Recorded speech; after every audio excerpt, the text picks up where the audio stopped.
Hi friends, welcome to குறிஞ்சி.com. எப்பயும் ஒரே மாதிரி இட்லி தோசையே சாப்பிட்டு போர் அடிச்சு போச்சுன்னா கொஞ்சம் வித்தியாசமா ஈஸியாக செய்யக்கூடிய இந்த பிரேக்ஃபாஸ்ட் அண்ட் லஞ்ச் பாக்ஸ் ரெசிபியை ட்ரை பண்ணி பாருங்க. இப்போ நான் அதுக்கு 1 கப் அளவுக்கு கடலை மாவு எடுத்திருக்கேன். இப்போ இது கூட 1/4 ஸ்பூன் உப்பு, 1/4 ஸ்பூன் மஞ்சள் தூள், 1/2 ஸ்பூன் தனி மிளகாய் தூள். இது கடலை மாவில் செய்யறதுனால கண்டிப்பாக பெருங்காயத்தூள் சேர்க்கணும். ஒரு 2 சிட்டிகை அளவுக்கு பெருங்காயத்தூள் சேர்த்துக்குங்க. இப்போ இதெல்லாம் சேர்த்து நல்லா கலந்துடலாம். இப்போ நம்ம 1 கப் அளவுக்கு கடலை மாவு எடுத்தோம். அதுக்கு 2லேருந்து 2.5 கப் வரைக்கும் தண்ணி பிடிக்கும். முதல்ல ஒரு 1/2 கப் அளவுக்கு தண்ணி சேர்த்து இந்த கட்டி இல்லாமல் நல்லா கரைச்சிட்டு அதுக்கப்புறம் தண்ணி ஊற்றி நல்லா தோசை மாவிடவே தளர்வாக கரைச்சிக்குங்க. ஏன்னா நம்ம இதுக்குள்ளே ஸ்டஃபிங் வச்சு ரோல் பண்ண போகிறோம். அதுக்கு இது ஒரு ஷீட் மாதிரி நம்ம செய்ய போகிறோம். அப்போ இதனால மெலிசாக நம்ம ஊற்றி எடுக்கும்போது தான் நம்ம ரோல் பண்ணும்போது இது கிழிஞ்சு போகாமல் வரும். நீங்கள் திக்காக ஊற்றிட்டிங்கன்னா நீங்கள் ரோல் பண்ணும்போது கிழிஞ்சிரும்.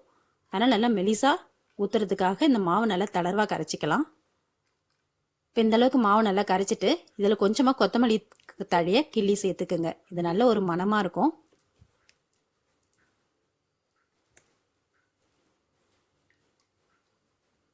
இப்போ தோசை தவாவும் நல்லா சூடாக இருக்குது.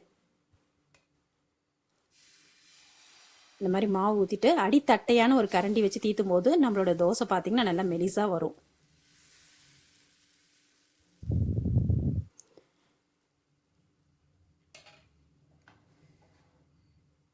இப்போ இதுக்கு சூடு பார்த்தீங்கன்னா லோ ஃப்ளேமில் இருக்கணும். ஹை ஃப்ளேம்லேயும் வைக்கக்கூடாது, மீடியம் ஃப்ளேம்லேயும் வைக்கக்கூடாது. நல்லா லோ ஃப்ளேமில் வச்சு இதை இந்த தோசையை சுட்டு எடுத்துக்கோங்க. இப்போ ஒரு பக்கம் நல்லா வெந்ததுக்கு அப்புறமா நம்ம இது ஷீட்டோட மேல் பகுதி. அப்போ இது நம்ம ரோல் பண்ணி வைக்கும்போது காஞ்சி போகாமல் இருக்கிறதுக்காக இதுக்கு மேலே கொஞ்சமாக எண்ணெய் தடவிக்கலாம். ரொம்பவே எண்ணெய் கம்மியாக செய்யக்கூடிய பிரேக்ஃபாஸ்ட் அண்ட் லஞ்ச் பாக்ஸ் ரெசிபிங்க இது.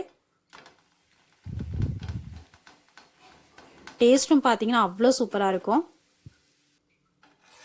இப்போ இந்த மாதிரி நல்லா வெந்ததுக்கப்புறம் இதை எடுத்துட்டு இதே மாதிரியே நம்ம எல்லா மாவையும் ஊற்றி எடுத்துக்கலாம்.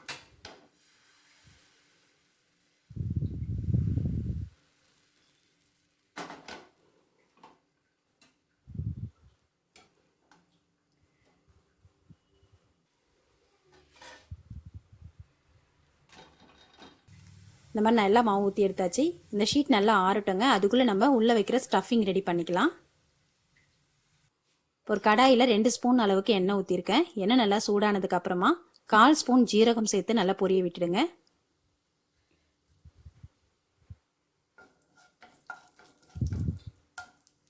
இப்போ ஜீரகம் பொரிஞ்சிடுச்சு. இது கூட 2 பச்சை மிளகாயை நல்லா பொடி பொடியாக கட் பண்ணி சேர்த்துருக்கேன். இதையும் இது கூட சேர்த்து நல்லா வதக்கிக்கலாம்.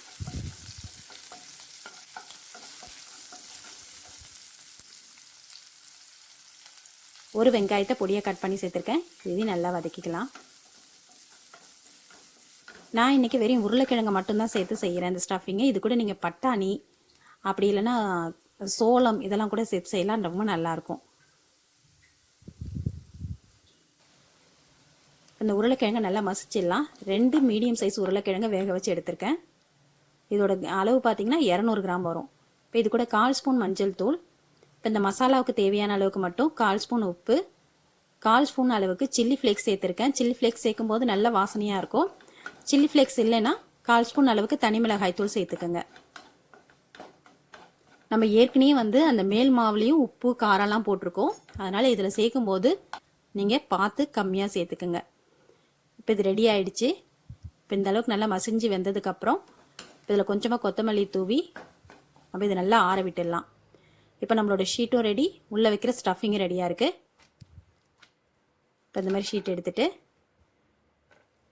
இதில் உங்களுக்கு எந்த அளவுக்கு ஸ்டஃபிங் தேவையோ அந்த அளவுக்கு ரோல் பண்ணிக்கலாம். இப்போ நம்ம குழந்தைங்களுக்குலாம் கொடுக்குறோன்னா கொஞ்சம் கூடவே கூட உருளைக்கிழங்கு வைக்கலாம். அவங்களுக்குலாம் அது உருளைக்கிழங்கு ரொம்ப பிடிக்கும். இது நல்லா ஃபில்லிங்காக இருக்குங்க.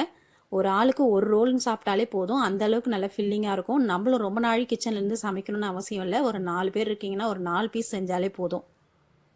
இப்போ இந்த மாதிரி அந்த ஓரத்தை மடிச்சுட்டு நம்ம ரோல் பண்ணிடலாம். நம்ம அந்த ஊற்றும் போது கடலை மாவை தோசைக்கல்லில் ஊற்றும் போது நல்லா மெலிசாக ஊற்றிட்டோம்னா நம்மளோட ஷீட் கிழிஞ்சு போகாமல் நல்லா வரும். ரொம்ப திக்காக ஊற்றிட்டிங்கன்னா இந்த மாதிரி நம்ம ரோல் பண்ணும்போது தான் அது கிழிஞ்சு போயிடும். இப்போ இது உள்ளே இருக்கிற ஸ்டஃபிங்கும் நம்ம காரம் உப்புலாம் சேர்த்துருக்கோம். மேலே இருக்கிற ஷீட்லேயும் காரம்லாம் இருக்கிறதுனால இதுக்கு சைடிஷ் தனியாக எதுவும் செய்யணும்னு அவசியம் இல்லை. இது கூட நீங்கள் ஒரு டொமேட்டோ கெச்சப் கொடுத்தாலே போதும், குழந்தைங்க அருமையாக சாப்பிட்டுடுவாங்க. எப்பயும் நம்ம ஸ்கூலுக்கு பார்த்தீங்கன்னா வெறும் இட்லி, தோசை, தயிர் சாதம் இந்த மாதிரி கொடுக்கறத விட கொஞ்சம் வித்தியாசமாக இந்த மாதிரி செஞ்சு தரலாம். இந்த மாதிரி ரோல் பண்ணி கொடுக்கும்போது அவங்க எடுத்து சாப்பிட்றதுக்கும் ரொம்ப ஈஸியாக இருக்கும்.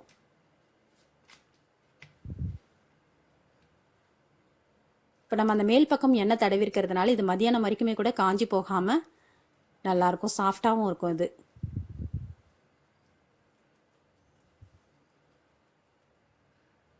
இப்போ இதே மாதிரி நம்ம எல்லா ஷீட்டையும் ரோல் பண்ணிக்கலாம்.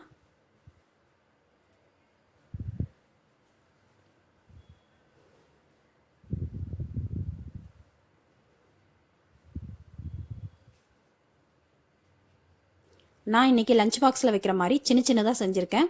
இதை நீங்கள் வந்து நல்லா தோசைக்கல்லில் பெருசாக ஊற்றிட்டு பெரிய ரோலாக கூட செய்யலாம்.